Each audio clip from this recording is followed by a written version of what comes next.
Afternoon, guys. I'm Dave Canterbury with Self-Reliance Outfitters in the Pathfinder School. On our last part in this series, we talked about the different types of traps and somewhat what they were used for. Today, we're going to go through each one of those traps. We're going to talk about them individually, show them to you, and show you how the mechanisms operate, how they're set, and how they actually capture the animal. So you get a better understanding of that before we go further. All right, the first trap we're going to talk about is a basic snare, a cable snare. I have one here in my hand. And there are certain pieces and parts that every snare should have in common. One of them is a locking device here that allows it to slide down, but doesn't allow it to back up. So once it gets tight, it does not come loose. So that when the animal pulls, the more he pulls, the tighter this gets around his neck, suffocates the animal very quickly. The second thing is it has a deer lock here. What that does is it prevents the trap from the noose being small enough that it can encapsulate a deer's leg. If a deer steps into this, he can then pull out and walk away. It won't get small enough around his foot that he can't get his foot out of it. It's called a deer lock, and they're mandatory to have them on your traps in Ohio. The next component of this trap is a swivel, and you've got a swivel on here at the base that allows this to articulate. Remember, we talked about articulation of traps. You don't want them to wind this wire up to where it gets all kinked up and shorter and shorter and shorter. That's just unnecessary. What you want is you want that thing to be able to swivel so that as he moves around, if he moves around very long at all, this doesn't get kinked and bound up. On that, you have two things. You have a trap tag, which has the trapper's name, and either license number or phone number on it. I put my phone number on mine so someone can call me if they need to. And I've got just a D-ring on here with a bolt lock on it. And I use that to hook these directly to barbed wire fences most of the time, or to a standoff cable, depending on how I'm setting this and where I'm setting this. We'll talk about that more when we get into setting these snares. But that is the simple components of a snare. There's memory in that wire, so when you store them, you want to store them just like this and in some kind of a plastic bag. So normally what I do is I take about 6 snares at a time. I roll them up. I put them in a Ziploc bag. And it's easy to store them that way.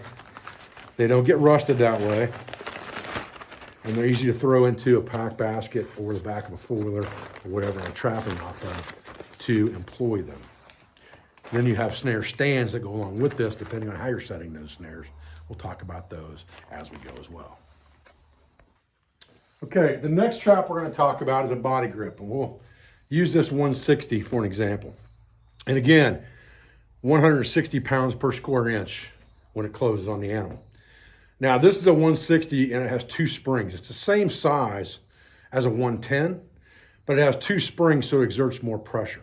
And I prefer these double springs over a single spring for a couple reasons. Number one is they almost always come with these safety levers on them for the springs, which 110s don't normally come with. And because they have 2 springs, they're easy to mount places like a log crossing without having to carry an extra base plate with you to mount them on like you do sometimes with the 110. So let's talk about how you set this trap and how it works. Basically what you're going to do is you're going to take a tool and you're going to compress this spring. And you're going to compress this spring and put both the safety locks on. That's going to allow it to articulate or to move, and that's how you set the trap. So let's get down here on a stump and talk about that close up. Okay, so we'll talk about the components of this real quick. We've got 2 springs. We have a trigger, that's 2 whiskers basically, and we have a dog. And this dog's got steps in it for trap sensitivity. We'll talk about that here in just a minute. Then it's got a cable that has a swivel on the end and a trap tag.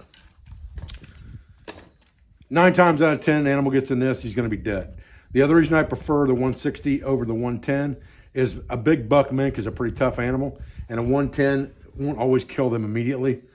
A 160, lights out, okay? Now, you can set these springs by hand. However, when you've got these levers on them, it makes it a little more difficult to grab onto it and then manipulate the lever at the same time.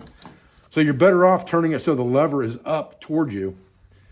Taking a scissor type trap setter like this one that's got hooks in it to squeeze those springs down.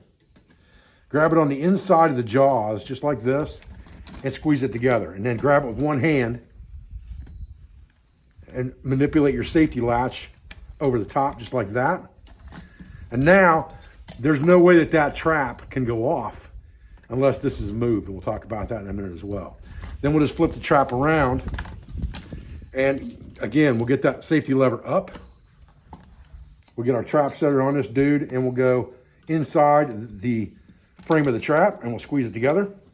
We'll grab it with one hand, and we'll put that safety latch on. And now, this trap's pretty much harmless, okay? But now it can be set, because to set this trap, you've got to spring it the opposite direction. In other words, it has to be pulled up this way, tight. And again, these being stiff is important because they don't just fall off on you.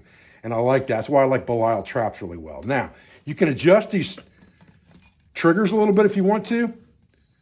You can widen them out a little bit, just like that. So they take up more surface area inside the trap frame when the animal bumps into them.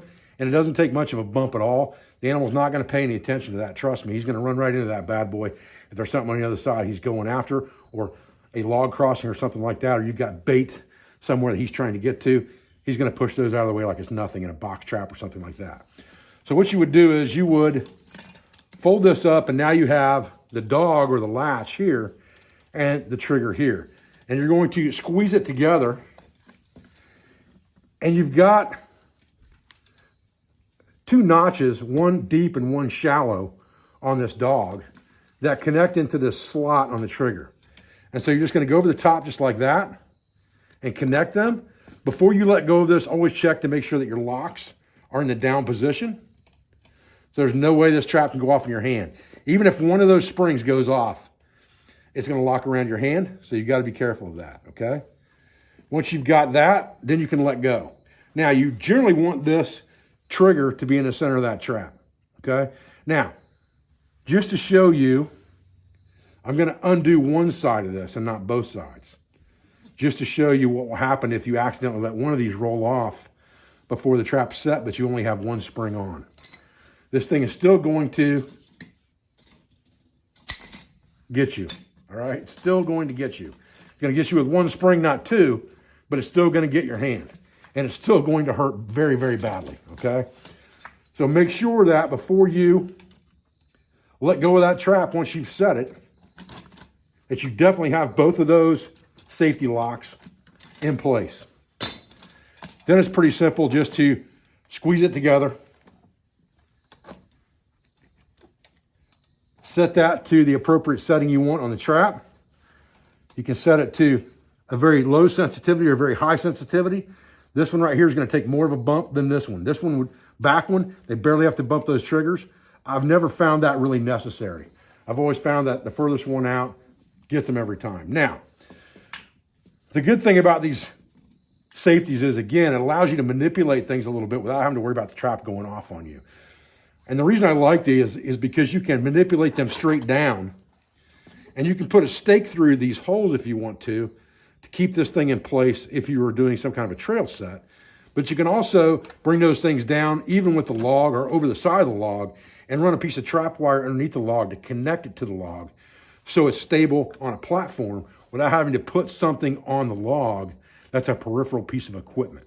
And that is important. And then before you leave, obviously you're going to release both of these catches so that the springs will operate when the trap goes off and you're ready to catch an animal. Then you're going to take this and you're going to anchor it to something in case it doesn't kill the animal right away. The trap can't go anywhere. I generally just take a fence nail and hammer it right over the top of this swivel, right into the side of the log that I'm trapping, and I leave it at that. Okay? So that's that. You see, even with these safety latches on, that thing still closes quite a bit, and it will still hurt your fingers badly. So you've got to be careful with these traps. You get into a 330, you're talking about a big problem at that point. Okay, one other good point about these conibear type traps is if you have those safety latches on them like the 160, 220, 330s have, you can actually set those traps and lock those safeties on before you go to the field. Then you just carry a trap setter with you out to the field, or some type of a snatch hook or a rope. We'll talk about both of those here later on down the road when we get into equipment, so that you can get a trap off an animal, or if you have to reset a trap out there on the line somewhere. But generally speaking, you're carrying traps out that are already in the set position as far as the springs go with the safety locks on them. So all you have to do is fold the trap up, set the trigger and dog, and then release the safeties. You don't have to go through the hassle of trying to set the trap in the cold weather or out on the line. That's a big advantage to these traps over some, because when we get into foothold type traps here in a few minutes, you're going to see that the only way you're going to carry them out there is setting them each and every single time. And while it's not a hassle, it does take time. And in cold weather, it's not pleasant sometimes, depending on how heavy the trap is that you're using, or how many coil springs you have on the trap, or how big a trap it happens to be. So let's move on. All right, guys, appreciate you joining me out here late this afternoon, kind of this evening, talking about part one in our different types of traps and how those traps are set and how they operate. We talked about our snares. We talked about our body grip traps. Sorry about that. And on the next part of this video, we'll talk about the coon cuffs, and we'll talk about foothold traps, and we'll also talk about live traps. So stay with me, guys. I appreciate your views. I appreciate your support. I thank you for everything you do for our school, for our family, for our business, or our sponsors, instructors, affiliates, and friends. I'll be back with another video as soon as I can, guys. Thanks.